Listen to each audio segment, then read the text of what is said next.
So I guess we'll get started. Alors, pour cette dernière partie de la conférence, nous avons avec nous Camille-Hélène Saint-Aubin, qui est bibliothécaire à l'Université de Sherbrooke. Elle va nous présenter son projet qui est intitulé Jeanne-Marguerite Saint-Pierre et la place des femmes dans le développement des bibliothèques au Québec. Alors, Camille-Hélène, je t'invite à partager ton écran. Parfait. Super. Donc, on voit bien puis on m'entend bien? Oui, c'est excellent. Merveilleux, merci.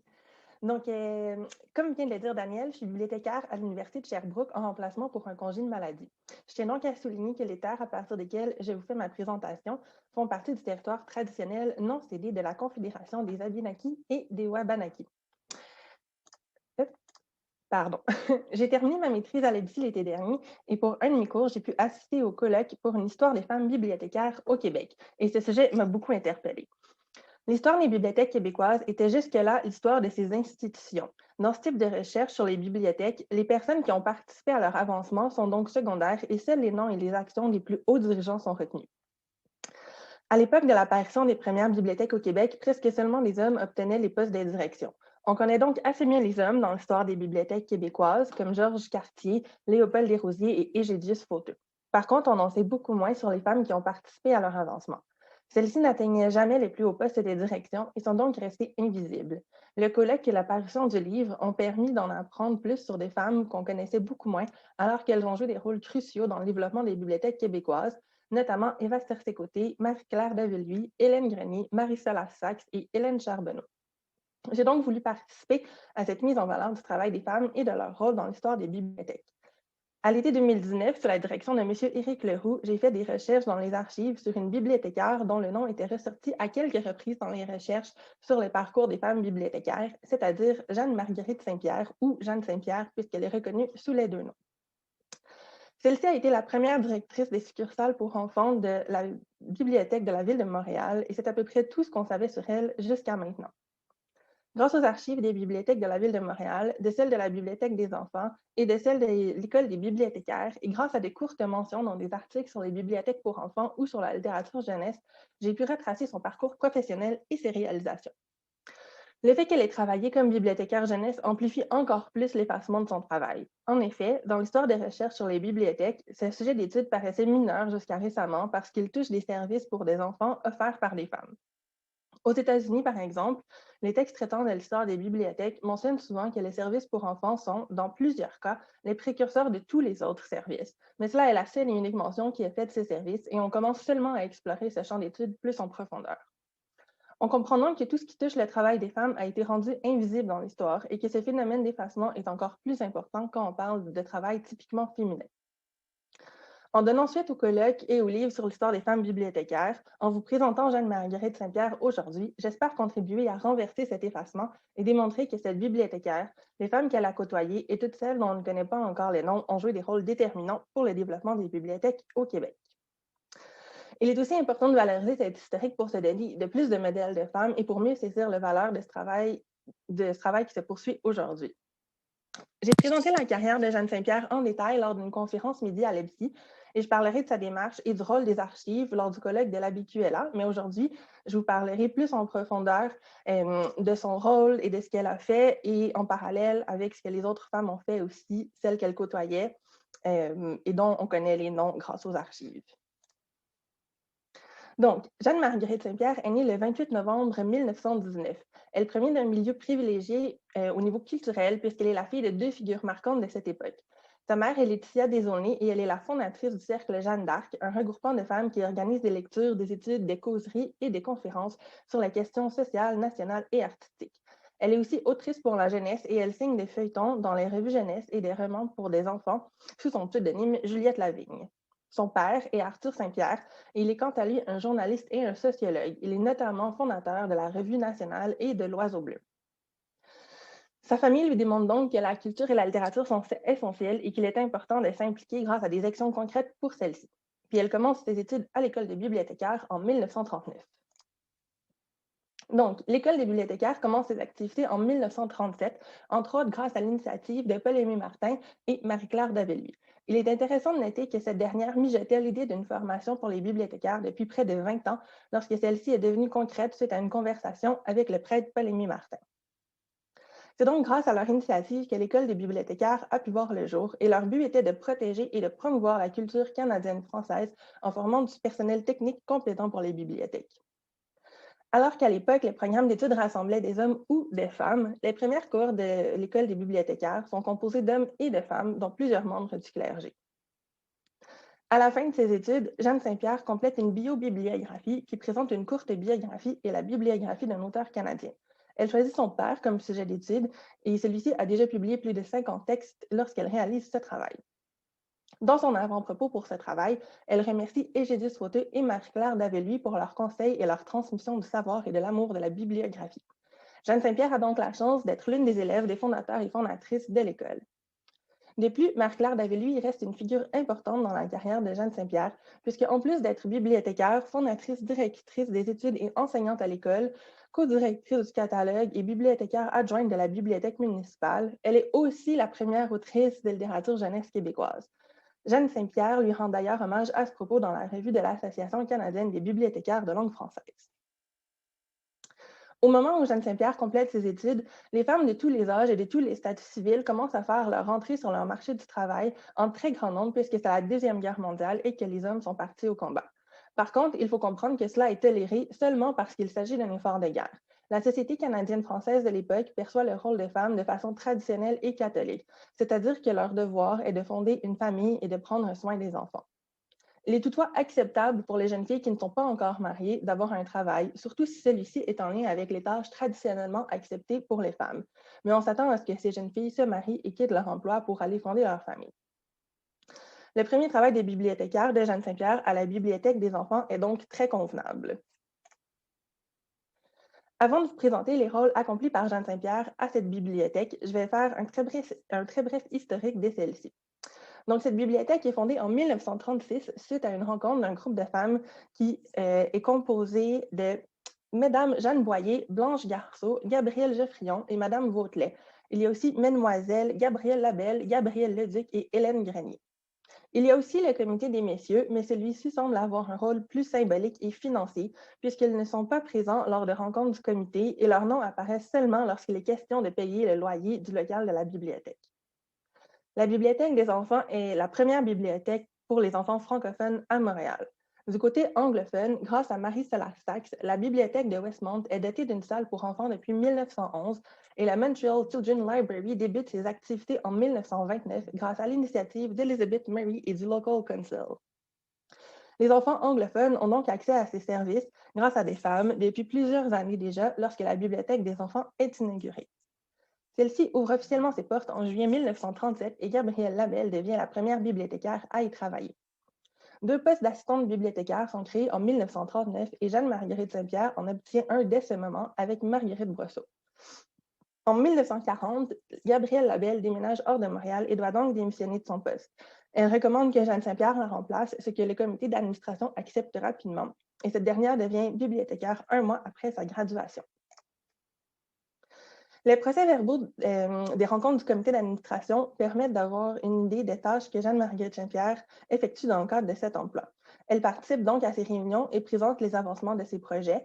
Elle s'occupe aussi de superviser les assistantes bibliothécaires dans leurs tâches et elle participe à divers comités qui lui permettent de coordonner avec ses collègues les différents services offerts. Il y a notamment le comité conjoint entre la Bibliothèque des enfants et la Montreal Children's Library. Ce comité est mis sur pied pour administrer les fonds reçus de la Carnegie Foundation qui finance l'ouverture d'une nouvelle succursale bilingue à Rosemont. Elle supervise aussi la circulation des caisses voyageuses qui permettent à des municipalités plus éloignées du centre de Montréal d'obtenir des livres pour les jeunes. Elle est aussi responsable d'organiser les activités pour les jeunes. Donc, il y a des concours de rédaction française, des cours de travaux manuels, des conférences avec des projections lumineuses, des causeries sur les voyages, les collections de timbres et la botanique, etc., et les heures du conte. Elle fait aussi la promotion de toutes ces activités en faisant des entrevues pour divers magazines et brochures. Les photos qu'on voit présentement sur le PowerPoint ont d'ailleurs été utilisées pour de telles activités promotionnelles et elles représentent assez bien la bibliothèque des enfants qui est à la fois un lieu calme et paisible où les jeunes peuvent lire et faire leurs devoirs et un lieu vivant et animé où la culture et la littérature prennent vie.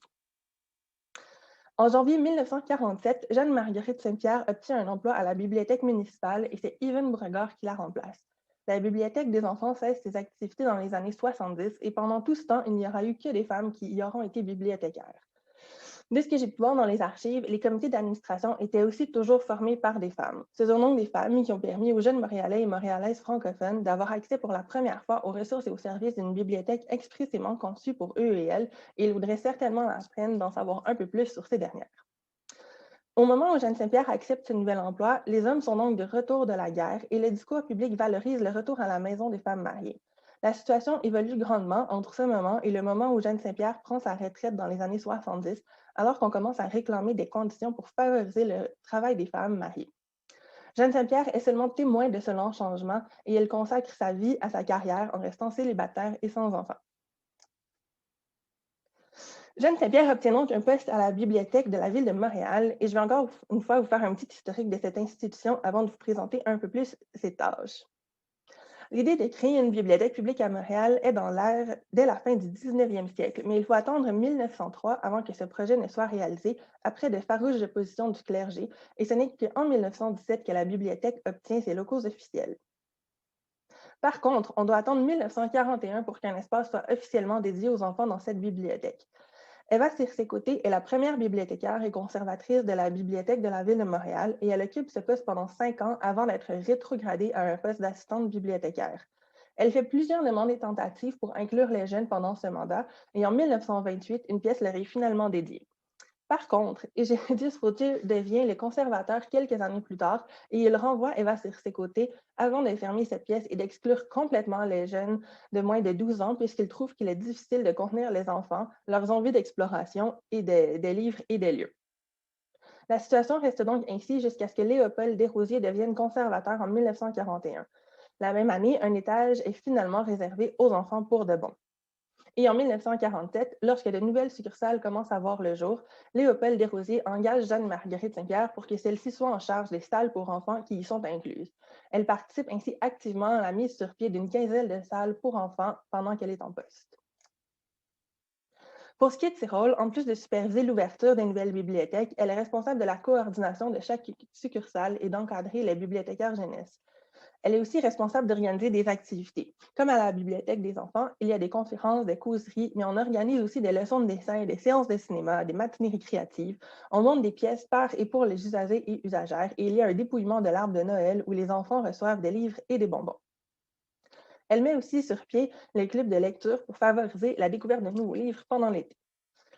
Une autre de ses tâches est de participer à diverses activités promotionnelles en donnant des entrevues pour des magazines, pour la radio et même pour la télévision à l'émission Femmes d'aujourd'hui. La Semaine du livre pour la jeunesse canadienne est un bon exemple des activités promotionnelles. Donc, la première itération de cette semaine est organisée en 1949 par l'Association canadienne des bibliothécaires à travers le Canada avec l'aide d'organisations professionnelles, de groupes de femmes et d'associations pour les jeunes. Pardon. Ces semaines sont organisées dans le but de promouvoir la littérature jeunesse au Canada, de publiciser les services des bibliothèques, de valoriser le rôle des livres dans la vie des enfants et de stimuler la demande pour de bonnes lectures. Elles sont donc l'occasion d'organiser des activités spéciales et de faire beaucoup de publicité pour les bibliothèques pour que le plus de personnes possible soient au courant de leurs services et puissent s'y abonner. Une autre chose intéressante à noter par rapport à tous les articles dans lesquels Jeanne-Marguerite Saint-Pierre est interviewée est que les journalistes sont toujours accueillis à la bibliothèque pour les entrevues. Les lieux, les livres et les enfants sont toujours donc ce qui est mis de l'avant dans ces entrevues et pas seulement par des mots, mais bien par des exemples concrets de ce à quoi ressemble vraiment la bibliothèque des enfants. Jeanne Saint-Pierre est aussi reconnue comme une experte de la littérature jeunesse. On la sollicite de partout au Québec et même parfois de l'extérieur du Québec pour des conseils de lecture, autant pour des livres en français qu'en anglais. Le développement de collection est aussi très important pour Jeanne Saint-Pierre et la collection Laurentiana en est une preuve. Cette collection est mise sur pied à la fin des années 40 et on la doit à l'initiative de Jeanne Saint-Pierre puis de Hélène Charbonneau qui lui succède à la direction des succursales pour enfants. Sans avoir de mandat ou de politique de développement de collection, ces deux femmes ont rassemblé une collection de livres pour la jeunesse du Québec et du Canada qui est encore reconnue de nos jours. Jeanne Saint-Pierre avait aussi commencé à publier des articles à propos de l'avancement des bibliothèques pour enfants et à propos des intérêts des jeunes en lecture, alors qu'elle travaillait à la Bibliothèque des enfants et elle continue à la faire pendant toute sa carrière. En 1951, on l'invite à donner des cours à l'école des bibliothécaires. Elle devient ici chargée de cours en parallèle de ses activités des bibliothécaires en 1962. Elle est enseignante pour le cours sur l'histoire du livre au Canada et pour celui sur les bibliothèques scolaires et enfantines. Elle prend sa retraite en 1973, mais elle continue de s'impliquer, notamment par sa participation au premier comité d'administration de Communication Jeunesse. Cet organisme est créé au début des années 70 à l'initiative de Paul Cloutier d'Aveluy et de Suzanne Cloutier-Rocher, qui désespéraient de voir la situation de la littérature jeunesse québécoise s'améliorer, alors que seulement quelques livres pour enfants avaient été publiés au Québec dans les dernières années. En quelques années, cette organisation dont faisait partie Jeanne Saint-Pierre a réussi à organiser un colloque sur la création culturelle pour les enfants, à lancer une brochure publicisant les biographies d'auteurs et d'autrices pour la jeunesse, à créer 2 mémoires pour démontrer l'importance de cette création culturelle au gouvernement et à renouer des liens entre diverses organisations ayant toutes pour but de promouvoir la littérature jeunesse. Jeanne Saint-Pierre reste donc active pour la littérature jeunesse même après la fin de sa carrière. En 1978, elle obtient une reconnaissance pour tout le travail qu'elle a accompli, puisqu'elle reçoit l'Ordre du Canada pour son implication dans le développement des bibliothèques pour enfants et pour le travail accompli pour l'avancement culturel des enfants. Pour compléter ma présentation de cette bibliothécaire, je vais présenter les similitudes entre sa carrière et celle de plusieurs autres femmes de sa génération. D'abord, elle vient d'un milieu privilégié en ce qui concerne la culture, la littérature et l'éducation, tout comme Hélène Charbonneau, Marie-Claire Daveluy et Hélène Grenier, entre autres. Ainsi, même si elles ne viennent pas d'un milieu particulièrement riche en termes de ressources financières, leur background familial culturellement riche et accordant l'importance à la littérature leur a certainement offert de très bonnes bases pour entreprendre une carrière comme celle de bibliothécaire. Un autre trait qu'elle a en commun avec ces femmes est qu'elle est restée célibataire et sans enfant toute sa vie. Le travail des femmes mariées était très mal vu à cette époque où on attendait des femmes qu'elles se consacrent corps et âme à leur famille. Un exemple frappant de cette perception est sans doute celui de la Commission des écoles catholiques de Montréal, où les institutrices perdaient leur poste dès qu'elles se mariaient, jusque dans les années 1950, sauf pour de rares exceptions. En étudiant la carrière d'Hélène Grenier, qui a travaillé comme bibliothécaire pour cette commission scolaire, on peut se demander si cette règle s'appliquait aussi aux bibliothécaires, puisque elle ainsi que ses collègues sont restés célibataires toute leur vie, comme le souligne Éric Leroux dans sa biographie. Je n'ai pas trouvé de règlement similaire pour les bibliothèques de Montréal qui se serait appliqué à Jeanne Saint-Pierre. Elle n'aurait donc pas forcément été renvoyée par son patron si elle s'était mariée, mais à une époque où seulement 11% des femmes mariées travaillaient, les conditions ne permettaient clairement pas aux femmes de concilier leur carrière et la famille. Aussi, comme plusieurs de ces femmes bibliothécaires, elle a développé sa carrière dans le milieu des bibliothèques pour enfants. Comme expliqué pendant l'introduction, en plus d'être une femme et de n'avoir donc pas eu de reconnaissance historique jusqu'à maintenant à cause de son genre, le milieu dans lequel elle a évolué est victime du même sort. Les services aux enfants est l'un des domaines de carrière typiquement féminins de l'époque et il s'agit donc d'un travail acceptable pour les femmes comme une prolongation de leurs tâches domestiques. La carrière des bibliothécaires jeunesse était donc en accord avec la vision traditionnaliste des femmes. Comme bien d'autres professions féminines, il s'agit aussi d'une carrière pour laquelle la société propose qu'il s'agit d'une vocation et dont l'expertise a été et est toujours méconnue. Ces professions n'ont donc pas souvent fait l'objet de recherches très poussées. On ne commence donc que maintenant à réaliser l'importance de ce domaine dans le développement de la culture et de la bibliothéconomie québécoise. On vit encore aussi avec les impacts de cette représentation vocationnelle de la profession de bibliothécaire pour les jeunes et des autres secteurs des sciences de l'information. On n'a qu'à penser au mouvement pour la rémunération des stages de l'hiver 2019 qui a permis de révéler largement les inégalités genrées reliées à la rémunération des stages, puisque les milieux typiquement féminins comme l'éducation, le travail social et la bibliothéconomie sont surreprésentés pour leurs stages gratuits. La bibliothéconomie jeunesse est aussi un domaine de la bibliothéconomie reconnu comme le terrain quasi indisputé des femmes dans une profession à majorité féminine. C'est donc dans ce domaine qu'on retrouve le plus de femmes qui arrivent à obtenir des positions hiérarchiques plus élevées, alors qu'elles n'obtenaient pas ce genre de poste dans les autres domaines jusqu'à récemment. Il est donc important de souligner que Jeanne-Marguerite Saint-Pierre s'est élevée assez rapidement dans la hiérarchie des bibliothèques publiques, mais qu'elle a plafonné tout aussi rapidement. On voit ici dans sa carrière le plafond de verre très épais, tout comme dans les carrières de ses prédécesseurs et de ses contemporaines. Celui-ci est fracturé par quelques-unes des femmes qui ont suivi cette race, mais comme il est souligné par Marie Martel en conclusion de son chapitre dans le livre Pour une histoire des femmes bibliothécaires au Québec, la bibliothéconomie est encore un domaine majoritairement féminin, sauf dans ses sphères les plus hautes, et il y a donc un milieu où une majorité de femmes est dirigée par une proportion d'hommes qui ne reflète pas ces bases. Finalement, Même si la carrière et les défis auxquels Jeanne-Marguerite Saint-Pierre a fait face sont similaires à ce que tant d'autres femmes de son époque ont vécu, il n'en reste pas moins important de comprendre l'ampleur de ce que elle, ainsi que toutes les autres femmes encore trop méconnues, ont accompli dans leur domaine. Je nous invite donc à poursuivre nos recherches en ce sens pour découvrir d'autres femmes importantes de notre domaine et pour mieux comprendre leur rôle dans l'histoire des sciences de l'information, mais aussi pour mieux comprendre les obstacles qu'elles ont dû surmonter, ce qui nous reste encore à franchir et les autres systèmes de pression qui sont toujours présents et qui empêchent notre profession d'être aussi équitable, diverse et inclusive que possible. Donc, merci de m'avoir écouté. Pendant que je vous présente rapidement ma bibliographie, je vais en profiter pour remercier le comité organisateur de cet événement de m'avoir invité, ainsi que les différents centres d'archives que j'ai visités pour leur accueil, ainsi que M. Leroux qui m'a suggéré le sujet et guidé tout au long du processus de recherche. Donc, merci pour votre attention.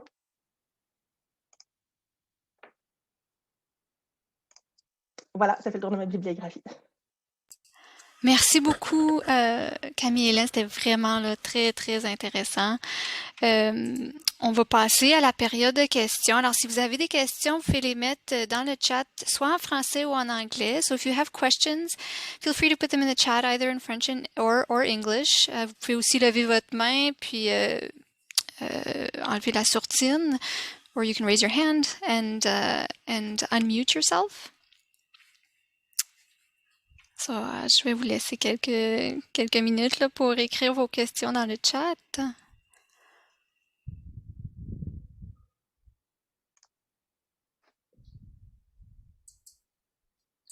Moi, je vais peut-être commencer. En fait, j'ai eu la chance de regarder de plus près là, tes diapositives, puis il y en avait une, j'ai remarqué l'adresse de la bibliothèque des enfants qui était dans le quartier d'Hochelaga. Puis je me demandais, est-ce que c'était intentionnel dans le sens où c'est un quartier quand même un peu défavorisé, puis à ce moment-là, est-ce que c'était intentionnel dans le sens où on voudrait peut-être inviter des enfants à avoir accès à des livres parce qu'à la maison, sans doute qu'il y en aurait moins accès aux livres. Est-ce que tu sais si c'était intentionnel?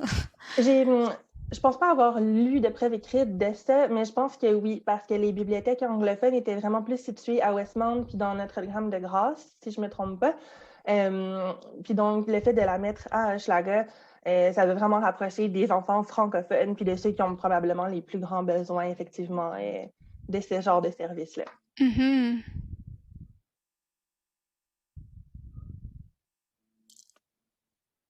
En attendant d'autres questions, j'en ai une autre en fait.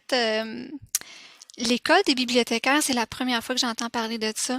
Comment est-ce que les femmes y avaient accès? C'est-à-dire comment est-ce qu'on devait avoir comme un degré du secondaire ou un bac? Je peux pas m'imaginer un bac. Les femmes allaient, en tout cas les femmes francophones, allaient pas nécessairement à l'université. Oui, non, effectivement. Surtout dans les premières années, je pense que ça prenait juste un secondaire, en fait, là, ou OK. l'équivalent à l'époque. Je ne sais plus exactement comment ça s'appelait, mais l'équivalent d'un secondaire pour pouvoir être admise. Puis après ça, au fil des années, alors que l'éducation est devenue de plus en plus accessible pour plus de personnes, ça l'a éventuellement demandé un bac, mais on acceptait aussi les personnes qui n'en avaient pas, mais on leur disait bien qu'il n'allait pas avoir le même nom de diplôme, puis que les cours Hmm. allaient sûrement être un peu difficiles pour eux, vu qu'il n'y avait pas nécessairement le background nécessaire. Ma grand-mère est une de ces personnes-là qui n'avait pas de bac quand elle a commencé à l'école des bibliothécaires, mais elle a quand même tout réussi, les exigences, puis éventuellement, elle a eu la reconnaissance de son diplôme comme étant équivalent à celui de ses collègues. Ah, c'est une belle histoire, ça. Euh, est-ce que l'école a été, est-ce qu'elle était associée à un collège ou à une université ou?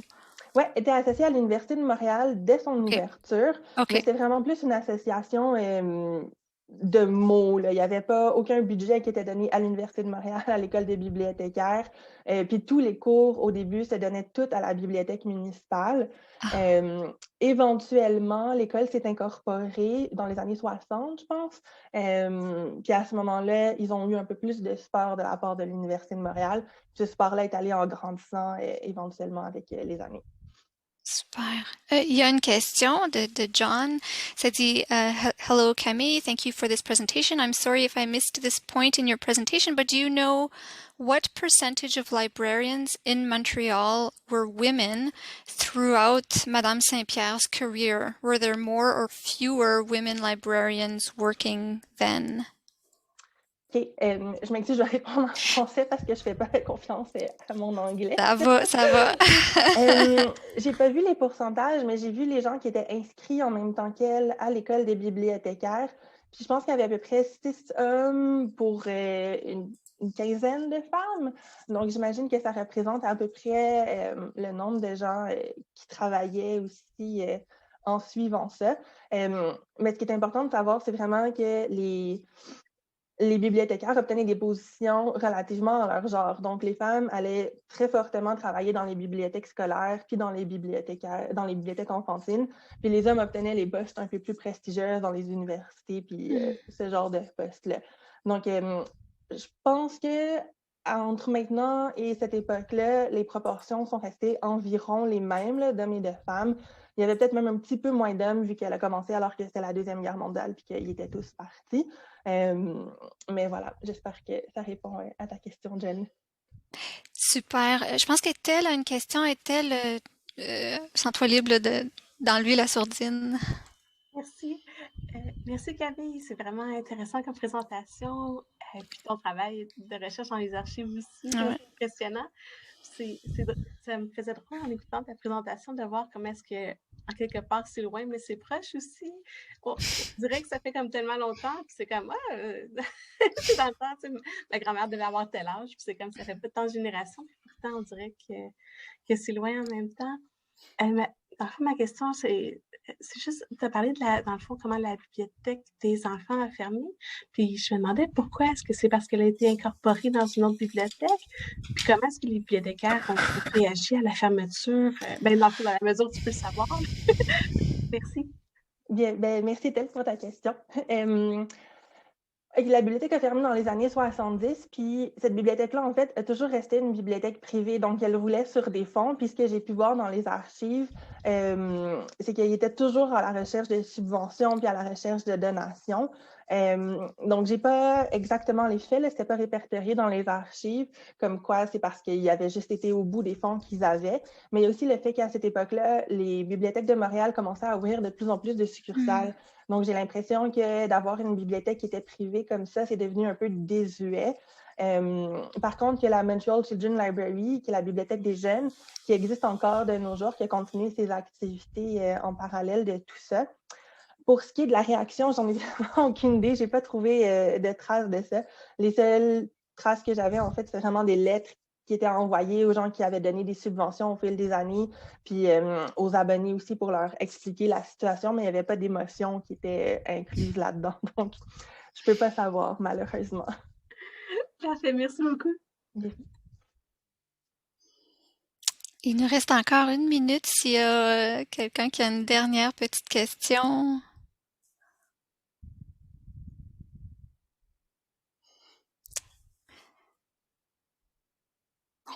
Comme il n'y a pas de questions, je veux juste te remercier, Camille-Hélène. C'était super important, la présentation, là, de sortir les femmes de l'ombre comme ça. Là.